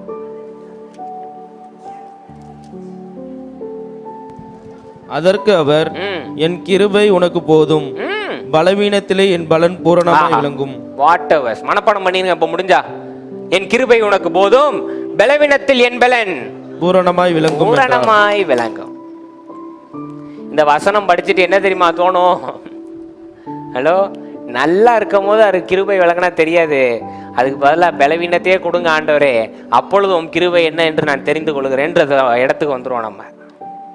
ஆமே, இன்னைக்கு நம்ம நினைக்கிறோம்ல, ஒரு பலவீனம் இருக்கே, ஒழுங்கா ஜோம் பண்ண முடியல, ஒழுங்கா பண்ண முடியல, நான் தகுதி இல்லைனே. அங்கதான் தேவன் வசிக்கிறாருன்னு வேதம் அவர் சொல்றது. பலவீனத்தில் அவர் பலன் பூரணமாய் விளங்கும். இந்த வசனம் ஞாபகம் வச்சுக்கோங்க. பலவீனத்தில் அவர் பலன் பூரணமாய் விளங்குகிறது. அல்லேலூயா. இன்னைக்கு எங்க அம்மாவுக்கு லைட்டா கால்வலி இருக்கு, பலவீனம் இருக்கு, மாத்திரை மருந்தெல்லாம் வேலை செய்யல, அது அடிமை மாதிரி திரும்ப போயிட்டே இருக்கணும். ஆனா என்று தேவனிடம் ஒப்பு கொடுத்து விட்டு அவர் கிருபை பூரணமா விளங்கி அது சரியாகுதோ, அதுக்கப்புறம் அவங்க எதையாவது எதிர்பார்ப்பாங்களா? வாழ்க்கையில எது வந்தாலும் அசைக்க முடியாது. ஏன்னா பலவீனத்தில் அவர் பலன் ருசிச்சிட்டாங்க. அதனால இந்த உலகத்து பக்கம் திரும்ப மாட்டாங்க. அதனாலதான் தேவன் உங்களுக்கு பிரச்சனைகளையும் சோர்வையும் பாவங்களையும் அனுமதிக்கிறார். எதற்கென்றால் நீங்கள் ருசித்து பார்த்து விட்டால் அவர் கிருபையவே நீங்க அண்டி இருப்பீங்க, வேற எங்கிட்டும் திரும்ப மாட்டீங்க. பலவீனத்தில் அவர் பலன்.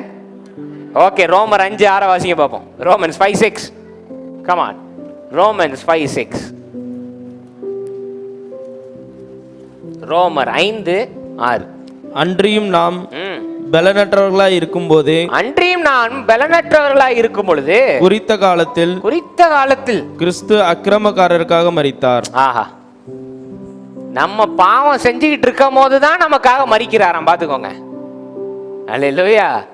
பாவம் செய்தவர்களாக இருந்தோம், இனியும் பாவம் செய்வோம்னு அறிஞ்சேதான் அவர் மரித்தார். ஏன்னா பாவம் செய்வ, நீ பாவம் செஞ்சு உடைஞ்சு போய் இருக்கும் போது எதுதாண்டா தேவன், எதுதான் ரட்சிப்புன்னும் போது என் ரத்தம் உன் கண்முன் வரும், என் கிருபை உன்மேல் வழிந்து ஓடும். அப்படி ஓடும் பொழுது நீ ரட்சிப்பு அடைஞ்சிருவ. அதுக்கப்புறம் பாவமே நீ செய்ய மாட்ட. சிம்பிள். தேவனை பார்த்து நம்புகிறவன் பிழைப்பான், நித்திய ஜீவன் அடைவான். அவ்வளவுதான் சீக்ரெட். அது இல்லையா? அடுத்து ரோமர் 8:26-27 வாசிங்க. ரோமர் 8:26-27. அந்தபடியே ஆவியானவரும் நமது பலவீனங்களில் நமக்கு உதவி செய்கிறார். நாம் ஏற்றபடி வேண்டிக் கொள்ள வேண்டியதென்று அறியாமல் இருக்கிறபடியால் ஆவியானவர் தாமே வாக்கு கடங்காத பெருமூச்சுகளோடு நமக்காக வேண்டுதல் செய்கிறார். அல்லேலூயா, ஆமென். இங்க கொஞ்சம் என்னை பாருங்க, மனசாட்சி தொட்டு இதுக்கு பதில் சொல்லணும். ஒரு பெரிய பாவம் செஞ்சிட்டீங்க, உங்க வாழ்க்கையை முடிச்சுக்கலான்னு நீங்க நினைக்கிறீங்க, யாரும் உங்கள்ட்ட பேசல, தனியா இருக்கீங்க. சற்று அப்படி ஏதாவது சூழல்ல இருந்தா கொஞ்சம் யோசிச்சு பாருங்களேன். உங்க ஆத்மா உங்களை தேற்றி இருக்கும். ஒரு சான்ஸ் இருக்கு, நம்ம சரியா வாழ்றதுக்கு வாய்ப்பு இருக்கு. நீ ஏன் கவலைப்படுறேன்னு யாரும் பேசியிருக்க மாட்டாங்க, உங்க ஆவி பேசியிருக்கோம். ஆமாவா இல்லையா? பேசியிருக்கா இல்லையாங்க? ஆமென்.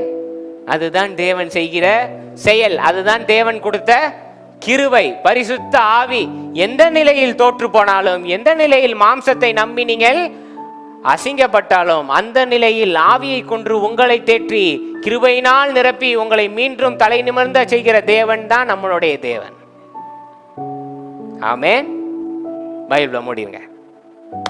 இப்போ சொல்லுங்க, தாவீதுக்கு தவறான பழக்கம். ஒரே ஒரு வசனம் மட்டும் வாசிக்கணும். I am sorry. சங்கீதம் 80, Psalms, wait, I'll take first. Psalms, yes. சங்கீதம் 88, 89, 34,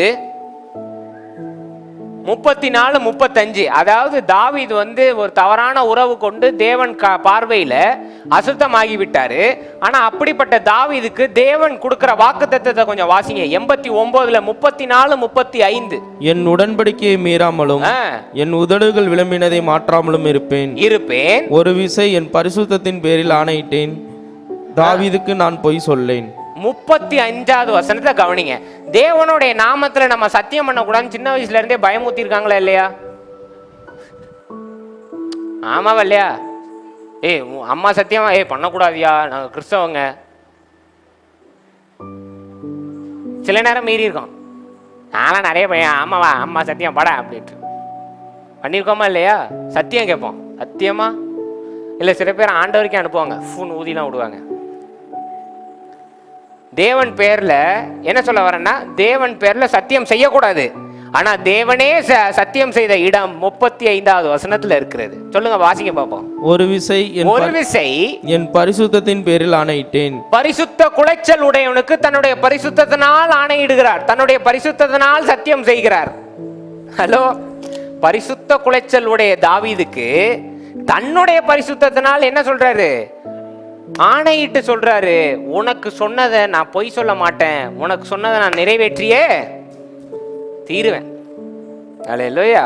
தாவீது சரி கிடையாது. சரி, பேதுரு தான் ஏதாவது சரிப்பட்டு வருவார் அப்படின்னா பேதுரு மறுதளிச்சிட்டாரு. யூதாசாவது ஒரு தடவை, பேதுரு எத்தனை தடவை? பேதுரு 3 தடவை. பவுல் மிகப்பெரிய கொலைக்காரர். ஆமாவா இல்லையா? நீங்க இன்னைக்கு 13 அத்தியாயம் பவுல் எவ்வளவு பெரிய கொலைகாரன் தெரியுமா? அதுவும் முக்கியமா கிறிஸ்தவர்களை மட்டுமே கொண்டு குவிச்சாரு. ஹலோ, கிறிஸ்தவர்களை மட்டுமே கொண்டு குவிச்ச பவுலின் மேல் கிருபையை ஊற்றி தன்னுடைய அத்தியாயத்தை 13 அத்தியாயம் எழுத செய்தது தேவன். கிடியோன் சின்ன கூட்டம் ஆண்டவரே நாங்க உடஞ்ச இடத்துல கிருபையை ஊற்றி அத்தனை பெரிய படையும் அடைச்சு நவுத்தினார் 300 பேரை கொண்டு. இயேசு கிறிஸ்து உடைந்து போய் சிலுவையில் தொங்கினார், மரித்தும் விட்டார். அந்த பாத்திரம் உடைந்து விட்டது. இயேசு கிறிஸ்துன்ற பாத்திரம் உடைந்து விட்டது. ஆனால் தேவன் தன்னுடைய கிருபையினால் அதை மீண்டும் நிரப்பி இன்றும் நம் தேவனை துதித்து கொண்டு இருக்கிறோம் என்றால் நம் பிதாவாகிய தேவன் மிகவும் நல்லவர். அவர் கின்சுகியின் அரசர். ஆமே. Whatever is broken, whatever is sinned, whatever is absolutely devastated, God will take it, put it back together, fill it with grace and makes it absolutely valuable. எந்த காரியம் உடைந்திருக்கிறதோ, எந்த மனது உடைந்திருக்கிறதோ, எந்த மனது இதுதான் என் முடிவு என்று நினைத்து கொண்டிருக்கிறதோ, அந்த ஆவியை தேர்ந்தெடுத்து அதை மீண்டும் வரச் செய்து தன் கிருபையினால் முடிசூட்டி நன்மையினால் வாயை திருப்தியாக்கி விடுவார். அதுவே என் தேவன். அதனால தான் அவரின் பெயர் கின்சுகியின் அரசன். My God is a king of கின்சுகி.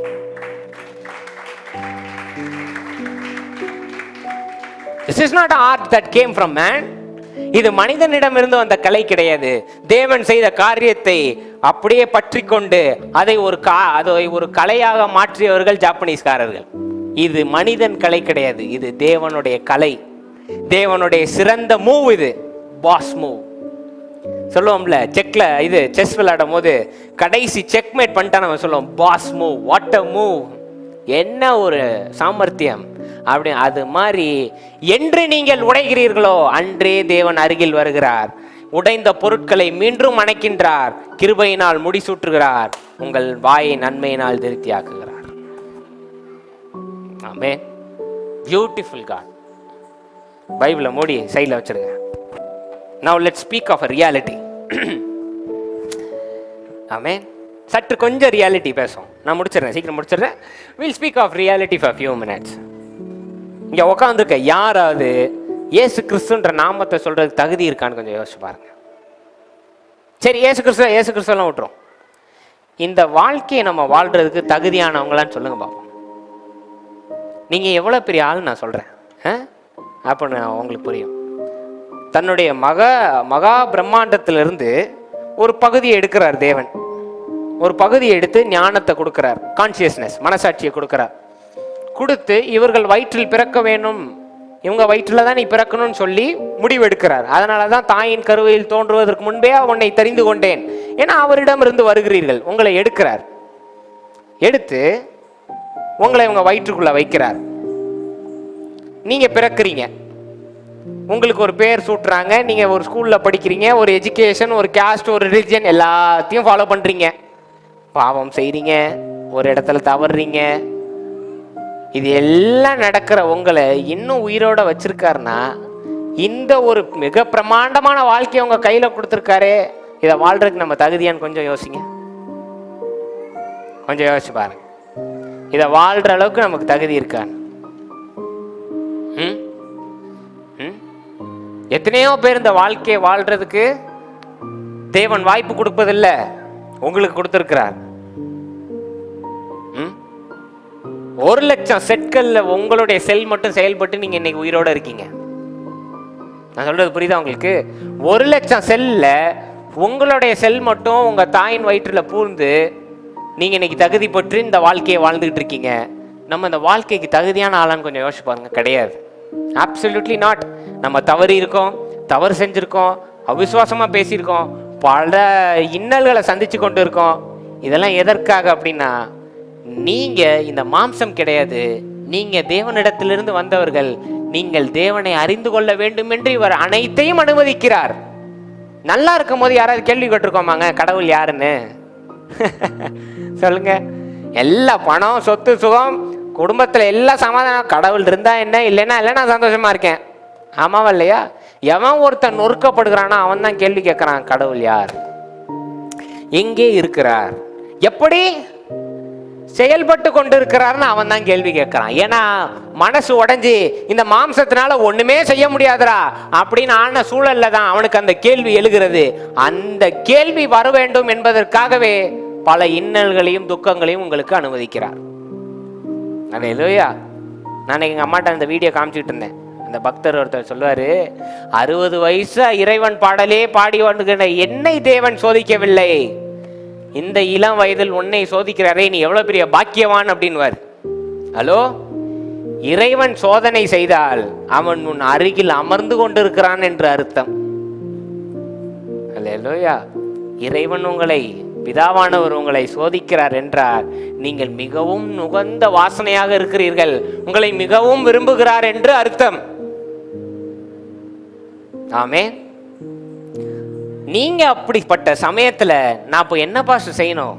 Phone call அடிச்சுக்கிட்டே இருக்கு, டிஸ்டர்பன்ஸ் வந்துட்டே இருக்கு, யாராவது என்னை கேள்வி கேட்டுட்டே இருக்காங்க, அவதூறா பேசுறவங்க பேசட்டும், பேசுறவங்க பேசட்டும், பேசிட்டே இருக்கட்டும். நீங்க உங்களை பாதுகாத்து கொண்டு என்னுடைய கிருபையினால என்னுடைய பலத்தினாலன்ற ஐடியாவை விட்டுருங்க. விட்டுட்டு தேவன் எல்லாவற்றையும் பார்த்து கொள்வார்னு உங்களை நீங்க அவர் கையில் அர்ப்பணிச்சா போதும். அல்லேலூயா. என்னால் முடிஞ்ச வரைக்கும் நான் செஞ்சுட்டேன் ஆண்டவரே, என்ன உங்க கையில ஒப்படைக்கிறேன், நீங்க ஒப்படைச்சிருங்க. குயவன் அழகா கையில் எடுத்து களிமண்ணை சேர்த்து கிருபையை ஊற்றி மேல உயர்த்தி கொண்டு போயிடுவார். அல்லேலூயா. ஆமே. எக்ஸிக்யூட்டிவ் வேலை பார்த்தாதான் சரியான வாழ்க்கை, சொந்த வீடு வாங்கினாதான் வாழ்க்கை, செட்டில் ஆனாதான் அது ஒரு சரியான வாழ்க்கையா நான் வாழ்ந்துட்டேன் அப்படின்னு நினைச்சீங்கன்னா யூ ஆர் மிஸ்டேக்கன்.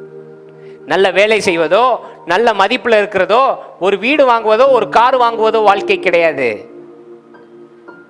நீங்க எந்த இடத்துல இருந்து வந்தீங்க, நீங்க எங்க போக போறீங்க, நீங்க யார், உங்க கூட உள்ள உறவுகளை எவ்வளவு மதிக்கிறீங்கன்றதை பொறுத்து தான் உங்க வாழ்க்கை கணக்கெடுக்கப்படும்.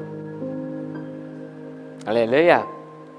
அதனால சொத்து சுகம் வச்சிருக்கவங்கள நான் சபிக்கிறேன்னு கிடையாது, நல்லது வச்சிருங்க, பிரச்சனையே கிடையாது. ஆனா பிரச்சனைன்னு வந்தா சோகமாயிராதீங்க. பிரச்சனை யாருக்கு வருது? யார் தேவன் நேசிக்கிறாரோ அவர்களுக்கே, பக்கத்தில் பார்த்து சொல்லுங்க, யார தேவன் நேசிக்கிறாரோ அவர்களுக்கே பிரச்சனை வருது. அப்படியே கேளுங்க, சிஸ்டர் பிரச்சனை இருக்கா? ஆமா, அப்படியே கையை கொடுங்க. ரொம்ப ஆண்டவர் நேசிக்கிறாரு, போங்க போங்க, பெரிய ஆள் தான். ஏன்னா எந்த அளவுக்கு உடைக்கப்படுகிறோமோ அந்த அளவுக்கு கிருபை ஊற்றப்படுகிறது. அந்த இடத்துல தான் வார்த்தை செயல்படுகிறது. நான் சிறுக, என்னுடைய பலம், என்னுடைய ஞானம், என்னுடைய அறிவு, நான் யார், நான் எந்த இடத்தில், நான் இந்த மதம், அதெல்லாம் சிறுக, அவருடைய நாமம் பெருக. அவ்வளவுதான். பலவீனத்தில் அவள் பலன் பூரணமாய் விளங்கிவிடும். அல்லேலூயா. அதனால your weakness is not a destroying place. பலவீனம் முடிவு கிடையாது. பலவீனத்துல தான் அவருடைய ஆட்டமே ஆரம்பிக்கும். அல்லேலூயா. பலவீனத்துல தான் அவருடைய அற்புதமே. 5000 பிரெட்டை வச்சுட்டு அவர் கிருபையை ஊற்றலையேங்க. இல்லாத 5 அப்பம் 2 மீன் இடத்துல தான் பலவீனத்தை பயன்படுத்தி அவர் பலமாய் மாற்றினார். செய்தாரா இல்லையா? இயேசு கிறிஸ்துவோடைய முதல் அற்புதம் என்ன? கல்யாணம் எல்லாம் முடிஞ்ச உடனே ஓஹோ பிரைஸ்லான்றது அற்புதமா இருந்தது. எது இல்லாம போனுச்சோ அதை திரும்ப தன் கிருபையினால நிரப்பி அங்க இயேசு கிறிஸ்து தலையை உயர்த்தினவர் தேவன். ஆமென். அல்லேலூயா. இன்னைக்கு நான் உங்கள்ட்ட சொல்றது அதுதான். You may be broken, you may be depressed, you are devastated, whatever it is. The more you are broken, the more you are filled with grace. The more the failure you have seen, the more victorious you will be. எவ்வளோக்கு எவ்வளோ நான் தோல்வியை சந்திச்சிட்டீங்களோ அதற்கு மேல கிருபையை ஊற்றி உங்க தலையை உயர்த்துவார். எவ்வளோக்கு எவ்வளோ உடைஞ்சீங்களோ அதற்கு மேல சந்தோஷத்தை அவர் தந்து விடுவார். எவ்வளோக்கு எவ்வளோ இழந்தீங்களோ அதற்கு மேல அவர் நிரப்பி விடுவார். அதற்கு உங்களுக்கு தேவை அவருடைய கிருபை. ஆனா அவர் சொல்லிட்டாரு, என் கிருபை காலை தோறும் புதிதாக இருக்கிறது. You to not worry. நீ கவலையே படாத, நீ அமைதியா இரு, நான் எல்லாவற்றையும் பார்த்துக்கிறேன். ஆமென். My God is a beautiful artist. My God, my Father is a beautiful artist. He is a king of Kintsugi. That's why I named it. எது உடைந்திருக்கிறதோ from top to bottom, உங்க வாழ்க்கையிலையும் சரி, உடைஞ்ச உங்களை தேவன் ஏற்ற வேளையில் எடுத்து பயன்படுத்துவார். கவலை கொள்ள வேண்டாம். அல்லேலூயா. ஆமென். அவருடைய நோக்கம் உங்களுக்கு இருக்கிறது. எவ்வளவு பெரிய நீங்க பாவியா இருந்தாலும் உங்க உடைந்த காரியங்களை திரும்ப சேர்த்து தான் கிருபையினால் நிரப்பி விடும் பொழுது நீங்கள் தகுதியாவீர்கள். ஆமென். அதனால வீட்டுக்கு போங்க. இனி இந்த மாம்சத்தில் நடக்கிற பலவீனத்தை குடிச்சு கவலைப்படாதீங்க. அவர் கையில் ஒப்பு கொடுத்துருங்க. இப்படி ஒரு பலவீனம் இருக்கு, இப்படி ஒரு அவிசுவாசம் இருக்கு, இப்படி காரியங்கள் இருக்கு, இவ்வளவு பெரிய பிரச்சனை இருக்கு, எல்லாவற்றுக்கும் நன்றி. நீர் பார்த்து கொள்ளுங்க. நீங்க யாருன்னு எனக்கு தெரியும் ஆண்டவரே. King of கின்சுகி. கோல்டால நிரப்புற அந்த இடத்துல நீங்க என்னை கிருபையினால் நிரப்பி என் தலையை உயர்த்துங்க. உமக்கு மகிமை. சொல்லிட்டு விட்டுருங்க எங்க எப்படி உயர்த்தணும் என்று அவருக்கு உங்களுக்கு தெரியும். சரியா? யாரும் பூட்டக்கூடாதபடி கதவுகளை திறந்து விடுவார். யாரும் திறக்கக்கூடாதபடி உங்களை பாதுகாத்து விடுவார். ஆமென். எனவே இந்த இடத்தை விட்டு கடந்து செல்லும் பொழுது சற்றும் கவலைப்படாமல், பிரச்சனை இருக்குங்க, மனுஷனுக்கு இருக்கு, 1000 பிரச்சனை இருக்கு. ஆனா 1000ஐயும் தான் கிருபையினால முடிசூட்டுறேன்ட்டாரு. நீங்க கவலையே வேண்டாம். அதனாலதான் சங்கீதக்காரன் கடைசியில எழுதினாரு, கிருபையினால் முடிசூட்டிட்டா அவன் அரசன். ஆமாவா இல்லையா? உடைந்த இடத்தில் தான் அவர் கிருபை செயல்படுகிறது. உடைந்தவனை தான் அவர் அரசனாக்குகிறார். எனவே உடைந்திருக்கும் உங்கள் அனைவருக்கும் இன்று நான் உங்களுக்கு சொல்லுகிறேன், வெகு சீக்கிரத்தில் நீங்கள் அரசராக போகிறீர்கள். தயாராகி கொள்ளுங்கள். Get ready. It's your time. உங்க நேரம் வந்து விட்டது. அவர் உங்களை கிருபையினால் முடிசூட்டி நன்மையினால் வாயை திருப்தியாக்கி, சொல்லுங்க பாப்போம், கழுக்கு சமான திரும்ப வாழ இது போல் ஆக்கிய ஜீவனுள்ள தேவனை நான் அவர் துதி. கண்களை மூடுங்க, நாம் ஜெபிப்போம். ஜீவனுள்ள அன்பின் தேவனே, வந்த ஒவ்வொருவரையும் கரங்களில் நான் ஒப்பு கொடுக்கின்றேன். இன்று எங்களுடைய பலவீனம் அல்ல, உம்மை அறிந்து கொள்ளும் இடம் என்று நாங்கள் கற்றுக்கொண்டதற்கு நன்றி செலுத்துகின்றோம். இனி பலவீனத்தையோ பிரச்சனையையோ நாங்கள் கண்டு அஞ்சாமல் உம்முடைய வார்த்தையில் நிலைத்து நிற்க, வெற்றி பெற உம் கிருபையினால் நிறைந்து நாங்கள் முடிசூட்டப்பட நீர் உதவி செய்யும். எங்களை நாங்கள் அர்ப்பணிக்கின்றோம். உள்ள அனைத்து பிரச்சனைகளையும் நீர் புரட்டி போட்டதுக்காக நன்றி செலுத்துகிறோம். பொறுப்பெடுத்துக் கொள்ளும், ஆசீர்வதியும். இயேசுவின் நாமத்தில் கேட்கிறேன் ஜீவனுள்ள நல்ல பிதாவே, ஆமென். ஹல்லேலூயா, ஆமென். பக்கத்துல பார்த்து சொல்லுங்க, என் தேவன் கின்சுகியின் அரசன், கவலைப்படாதீர்கள். Your God is a God of Kintsugi. God bless you. Shalom.